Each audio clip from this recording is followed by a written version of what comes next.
Hello and welcome to episode 3 of Trails in the Pod. I'm Colin. That's Kevin. Hey, Colin. I'm really looking forward to getting into the first special sidebar episode with you tonight. Yeah, I think it'll be a fun discussion. The title says it all. We're going to be talking about prologues, which is fitting given the fact that we just played through a prologue.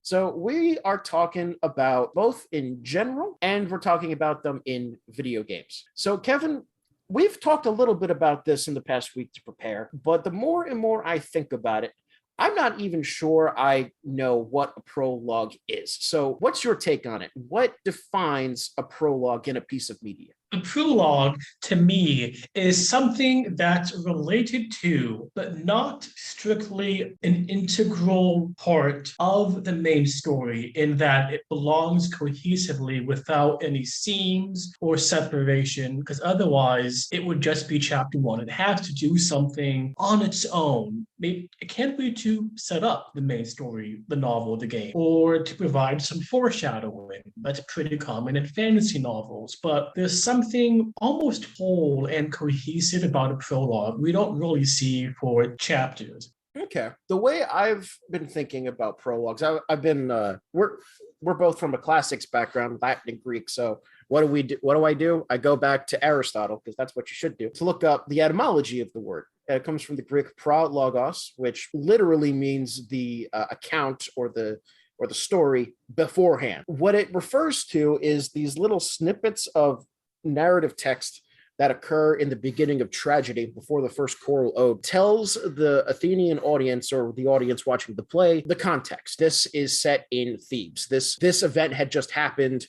Now Dionysius is coming back and problems are afoot. Thus begins the play. They're very brief. They're there to situate the audience in the world that the work is trying to do. I think that that's a good way to think about the prologue in general. What I'm not sure of is how demarcated they have to be. So like you've mentioned fantasy novels. We're also talking about video games. In this episode, we're mostly going to be talking about video. In some cases, the prologue is labeled, right? It says prologue. Or let's say you start a video game, you have an intro gameplay sequence, or you have an intro cutscene that serves the same function. Is that a prologue? Is a prologue more something where it's explicit, it's a prologue and what comes after? Or can we take something and call it a prologue where no label exists? I lean more towards no, that something has to be, the developers or the author call this a prologue for whatever reason. And if they don't call it a prologue, I do think that says something intentional on their part, because the prologue is so baked into the DNA of fantasy, of science fiction, of RPGs and games in general that draw on these two genres. Not calling it a prologue, I feel, has to be as intentional as calling something a prologue. Okay, so then let me push you a bit further on that point. Why would an author or a game designer decide to label something as a prologue or not? Like it seems to me that there are definitely some sequences that are not labeled as prologues that functionally do serve the purpose of being a prologue. That's not called that. So why do you think that somebody would choose to label it that way? Just calling it a prologue gives it almost a more mysterious air than just calling it chapter one. Almost implies that this story is going to be epic in some ways, with capital E or lowercase e, in that what comes next is such a big sprawling story. We need some kind of different perspective or introduction or bird's eye view, maybe even a prophecy to contextualize, to get us ready for the meat, for what comes next, the main story or the novel, the game. I mean, I agree that that's why you would include a prologue. I'm not sure that's why you label it one. I mean, no, go. I was just saying, so like we've listed some examples of prologues, and we're supposed to be talking about fantasy novels first, but I'm going to jump down to Xenoblade Chronicles. If I remember right, Xenoblade Chronicles, but the game starts off with like a 20-minute cutscene / gameplay introduction that teaches you the combat and introduces you to the world. It is not labeled a prologue, yet there's no way that I cannot think of it as one. But what makes you think of it as a prologue and not just the first scene? Yeah, so that's a good question. And it's one of those things where I think a common feature of prologues is that it's either chronologically or geographically separated from where the start of the main story is. So this game, it started, 10 years or something before the main game. There's some separation of time. We also see this in, say, Harry Potter and the Sorcerer's Stone. I'm not sure if the first chapter is labeled prologue or a chapter one, but it begins with Harry Potter as a baby, with Dumbledore putting it at the doorstep of Privet Drive. And then the next chapter, you wake up and he's like a 12-year-old or 11-year-old, and you're then introduced to his world. That chronological distance is a way to make you feel like you're already part of that world. You already know what happened in the past, which helps you understand the context of literally present. So we're out of the move from the main events of what's to come in time or space. But I would say that's a common feature of it. We will have to acknowledge the fact that we just played a prologue that's not. the game did start 5 years beforehand. Yeah, but that was an intro cutscene, but we played through a chapter called Prologue that was set literally right before chapter one. But let's put Trails to the side for a second. We're going to evaluate this prologue at the end. Trails to the side? No, it's trails in the sky. God damn it, Kevin. Prologues in games. They're so common in games. But what kind of limits should they have in games? Should a prologue, my question, should it give you the basic, the core of all the mechanics that you'll face throughout the rest of the game? I mean, yeah, I think that you can do it both ways. When we were playing Trails, we encountered all the different gameplay systems. We encountered a lot of different narrative beats that are going to pop up again and again. We meet a lot of, not all of, but a lot of the principal characters that the narrative revolves around. In that way, the Trails FC prologue is like a perfect encapsulation of the rest of the game. But not every prologue is like that. There are definitely games in which the prologue serves more to like get your feet wet, and then it'll continue. What kind of games come to mind for that type of thought on what a prologue should do in a game? I mean, if we're talking about where things become more complex, I have to look at games like Xenoblade Chronicles 2, which again, I did not beat, but I did play. The beginning introduces you to very basic combat, but as the game goes on, it's like every couple of hours, there's another system that you have to learn about skill growth or getting your different blades, different combo attacks. That keeps happening. That's not the only game. And there's a certain, I think there's a certain appeal to that because it's always giving you variety. It's always giving you something new and fresh to learn. It's a different approach. It's not necessarily better or worse. What are your thoughts on this? I've been rambling. Okay, I think if a game is giving you new mechanics 40 hours in, that's bad pacing. Okay, expand on that. I think, a good prologue should give you the core of a game. Maybe not all the mechanics, but you shouldn't be surprised by what comes after. It should give you enough to be able to tackle the challenges, the unexpected, and not be deterred. Give you the tools to solve the problems, solve what comes at you yourself. Like what? Like, can you bring that into the concrete? I think the prologue to Baldur's Gate 2 does a really good job. You have different kinds of quests, dialogue, actions, combat, party mechanics, stealth, magic, healing. You understand that, quests with, different givers or people you can give the MacGuffin to. You can't please everyone, can't make every side happy. You have to choose, pick a role and play it. It's separated from the main events of the game, but you have all the tools you need to beat the game in a modular format with this introductory dungeon. That's not too long. Yeah, I mean, I think that's a very good encapsulation. While you were saying this, two games popped into my head as well, one of which we had talked about before, Dragon Age Origins. That prologue is really interesting. Very briefly, the way that Dragon Age Origins does it is that you design your character, right? You have your race, your class, your social background, and then it throws you into a scenario centered around that. Narrative-wise, it puts you in the context of that world. If you're a noble, like you're growing up in a noble household. If you're a street urchin, you're on the street. And there's like a 1 to 2 hour, I think with the dwarves, it's even like 3 hour, like plot centered around that role. All of them will end up with you joining the Grey Wardens and then fighting against the Blight. But it does a very good way of as you say, mechanically introducing you to things like combat, party system, dialogue system, but also narrative wise, it is geographically separated from the main game and gives you footing in the world. Another game that popped to mind that's closer to Baldur's Gate 2 is Divinity 2 Original Sin. With that game, I guess you'd call it the prologue, but you're on a ship. Now, you don't have to have a story-driven character. When I played it, we didn't have any story-driven characters except one, and we ignored her story, which meant that when we beat the game, my friend Natalie got turned into a demon and was the true final boss. That was fun. On a boat, like, you're attacked and the boat is sinking. In this like 30-minute little experience, you learn the dialogue system, you learn the inventory system, you learn, most importantly, how your spells interact with the environment.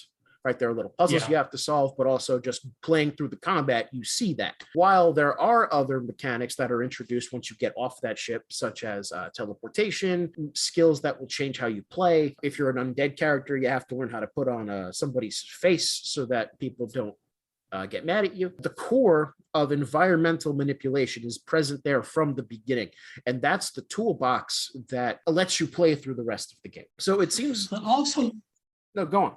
But it lets you know also what kind of elements and mechanics and themes the game developers really want to emphasize. Like with this game, Divinity 2, this environmental manipulation is such a core element, and it's front and center. And that lets you know, hey, I can create new weird combos or new solutions or weird shortcuts to bosses, to puzzles, to environments. What say you?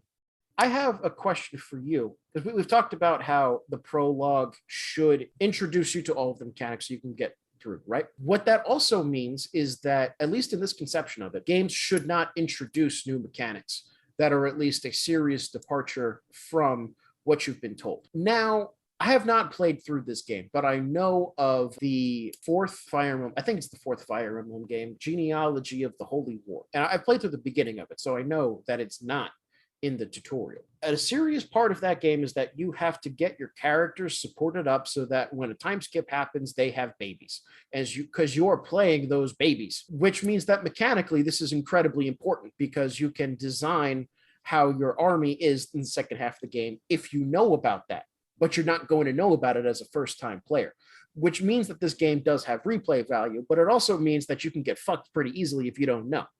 And I don't know if that's a good thing or not. I mean, who does not love some light eugenics in their RPGs? I mean, you are a fan of Crusader Kings. But like, you see what I mean? Like, that's not a mechanic that's introduced at the beginning. It's something that you learn as a surprise halfway through, which will then change how you played the game when you go back to it. Yeah, that's true. But do you call it successful, unsuccessful? What's the wider critical evaluation of it? Was it good? Was it bad? And people seem to like it. Now, I mean, this is a very difficult game. So, like, I've played a lot of Fire Emblem games. I've beaten a lot of them. I have not beaten this one. So I can't say that, like, I haven't even experienced it. I don't have an opinion on it. But it seems like those people that really get into the game find it as one of their favorite attributes to it because of the customizability. But of course, they already know about it. At this point, that feature is now, like, in the consciousness of Fire Emblem fans, right? You're not going to play that game and not know about it. Yeah, but I don't know what kind of quality discussion that you and I can have, Colin, about a game neither of us have much experience with. If we wanted to do that, we'd just go work for IGN. Anyway, let's return back to prologues. What are there any other points that you wanted to make about prologues in games before we talk about the prologue that we just played? I want to amend my statement, my contention that prologues should or have to give all, say, the core mechanics or themes or what say you. Want to subvert the expectations of the player by saying you thought this was going to be this kind of game, but in actuality, no, it's going to be another kind of game. I think that can be a really interesting way of looking at things. And to forestall this next question of yours, Colin, nothing comes to mind. Fair enough. Fair enough. I guess the Nier series would be that because that good friend of mine really likes the Nier games. I played through the beginning of the first, well, the remake of the first Nier game. And like it starts off as, this is a hack and slash action JRPG. But I know from him that there are a lot of places where the game basically plays like a bullet hell shmup in a JRPG, which means that it's a completely different kind of game that just gets thrown at you. Okay, Kevin, we've now talked about different features of prologues. We've touched on this a little bit, but I want to ask your gut instinct. Is the prologue in Trails in the Sky FC a good prologue or is it a bad prologue? It's a good prologue because we get to know Joshua and Estelle really well, how they interact with each other, with the world around them. We get to know them as game. And these characters in story and game, to me, that's what I come to a game for. We get that in spades in the prologue to Trails' first chapter. And for me, it's successful. How about you? So I think we need to separate this out to, is this a successful first chapter? And is it a successful prologue? So I have no problem with some prologues basically being a chapter one. But one thing that we have talked about is that a feature of prologues, in a lot of ways, is to chronologically or geographically separate the player so that you then have greater context for the world once you get into the main narrative. This prologue does not do that. This prologue could have been called chapter one and it would have done the same exact thing. Prologue, at least in this game, just means first chapter. And then chapter one means chapter two and chapter three means chapter four. I can't say that it's an especially effective prologue. I think other prologues have done it better, serving the context of introducing you to the world so that you can then understand the story from an outsider's lens. Now, as an introduction to this world from the insider's perspective and just starting out the story, I do think it's successful. I think it's very good at showing all of, and I know the whole game, so I know that it's shown off all of the key mechanics. I know that it's hit a lot of basically has previewed the biggest story beats of the game. Not all of them. We'll see more, but it is a very good introduction to what this game is. It's very programmatic. So in that sense, it's successful. And I think the other thing that we have not touched on in a prologue like this, that's essentially a chapter one, at the end of it, there has to be a hook that makes the player want to continue along with the story. Yeah. And this prologue does have that. With the disappearance of Cassius Bright, now you have the personal stakes that makes you want to keep playing. Let me qualify that for you. With the disappearance of Cassius, if the game has been successful in making you care about Cassius, but he was on screen a pretty short amount of time. Yeah, but it was high impact when he was on. We have him in the beginning where he brings Joshua into the house. We have him after the flashback. You can see the relationship that he has with Estelle and Joshua. Clearly, they're very close. We see him rescuing Estelle and Joshua, without his interference, is not the right word, but without his intervention, there would have been disaster. Everybody talks about him as this great guy who helps everybody, who's powerful, famous, yada, yada, yada. The prologue does give you what you need to care about Cassius, or at the very least, the characters that you do care about, Joshua and Estelle, they very clearly care about Cassius. So I think in both of those ways, it does serve as a good narrative hook. Yeah. Get you to explore the outside world and these characters that we've come to know over quite a few hours, 5, 6, 7, for them to keep at it over across the entire continent, maybe, I don't know. We're going to be traveling around the country of Liberia. One thing I think about the Trails prologue is I think it could have been trimmed a tiny bit. It's pretty long. What parts do you think were 7 hours. extraneous? I think maybe some of the side quests, not ones in specific, but just you don't want to overburden the player, especially because with the rewards being scaled to the level, at some point it doesn't become sensible to slay monsters, to do quests almost. So I don't know. I see what you mean. I think this is a topic of conversation that we're going to have to keep coming back to because, trust me, there are a lot more side quests. We will be talking about that. But just as a slight pushback, if they were to remove some of the side quests, they have to rebalance the economy, which maybe they should do. But completing side quests, at least in this early stage of the game, and it's this way for quite a while, it's basically your core ability to earn money to buy equipment. You can trade in Septium or whatever, but you want to hold on to that so you can unlock your court slots. Yeah, the one good thing this game does is that monsters aren't caring about 50 pieces of gold with them. That's true. So it's very cash poor, but the balance is really quite good because you have to be very strategic. Yeah, this is a question. Maybe we should do a special episode on this at some point. But when I was playing Tales of Arise, I experienced this problem. I would have just enough money by the time I got to a boss fight to like to upgrade my weapons and armor and get some healing items, and then I'd be out. Basically, you have just enough money the entire game in order to survive. The problem with Tales of Arise is that they also sell DLC that doubles the amount of money that you get. So they create an uncomfortable economy and then sell you the solution. At the very least, Falcom does not do that. They do create a cash poor economy, but the game's designed around it. I think in general, the cash poor economy is much more preferable than cash rich. You should not be able to just spend your way out of problems, especially in an RPG. It devalues the money if it's that way. Like in Pokemon, after a certain point, you don't give a crap how much money you have. Buying your way to success should only come in real life.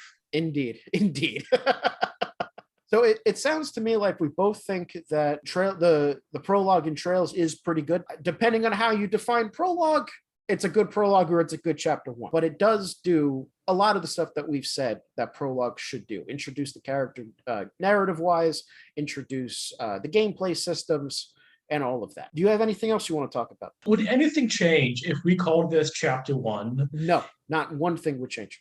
I think you're right. I definitely think you're right. Which makes me wonder how different are prologues by virtue of being called prologues. I'm going to step away a bit from what I said in the beginning of the episode. I think you're right about it's this removal from time and space that really separates a prologue from just a reskinned chapter 1. And I don't think Trails' first chapter has a prologue. The beginning of A Song of Ice and Fire that you were talking about. It's the one that a prologue. The one that I say in the notes, don't steal, because that's my example, Kevin.